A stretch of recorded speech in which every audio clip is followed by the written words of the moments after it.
kenapa namanya Kota Rebah. Kata Rebah itu dari kata yang sudah runtuh gitu. Rebah itu runtuh. Nah, kenapa seperti itu? Itu penamaan ya.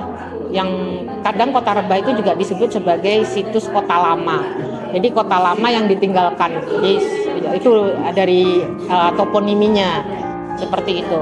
Kenapa kota lama atau kota Rebah? Rebah itu yang ditinggalkan, kota lama. Karena setelah lama mereka pindah ke pusat pemerintahan baru yang namanya waktu itu J1 menjadi pusat pemerintahan yang namanya Kota Piring, Istana Kota Piring. Nah, setelah dari Kota Piring berpindah ke Dai Lingga tahun 1787.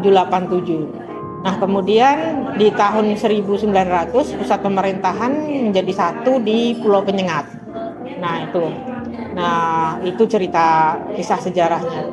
Nah, bagaimana peran dari situs Kota Rebah atau Kota Lama itu di situ adalah pembukaan sebuah kota yang waktu itu adalah perjalanan namanya Kerajaan Johor. Nah, pusat pemerintahan itu berpindah dari Johor ke Riau. Nah, Riau itu dari kata riuh gitu. Sebuah keriuhan, keramaian yang ada di Sungai Riau atau Sungai Carang sekarang. Nah, itu dari toponiminya.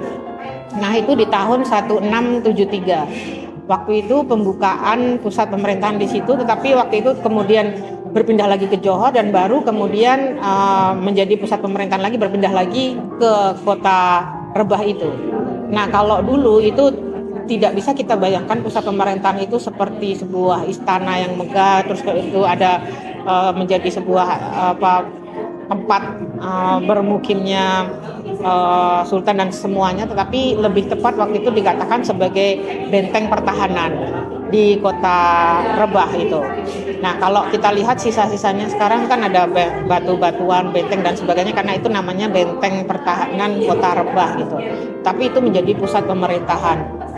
Nah, kemudian kalau kita lihat apa yang terjadi di Kota Rebah itu ada sebuah kegiatan ekonomi di situ, yaitu itu berdasarkan salah satu sumber sejarah itu Tufat An-Nafis namanya, yang di situ disebutkan bahwa pada abad ke-18 kan 17 berapa kalau kita ambil dalam abad itu kan abad 18, dikatakan bahwa hampir 500 sampai 600 kapal bersandar di Sungai Carang ya di sepanjang Kota Rebah itu sekarang ini. Apa yang mereka lakukan adalah pertukaran ekonomi. Jadi wilayah Kota Rebah yang dialiri Sungai Carang atau Ulu Riau saat itu berdasarkan Tufat An-Nafis itu sebuah pertukaran komoditas ya, perdagangan oleh berbagai macam bangsa di situ.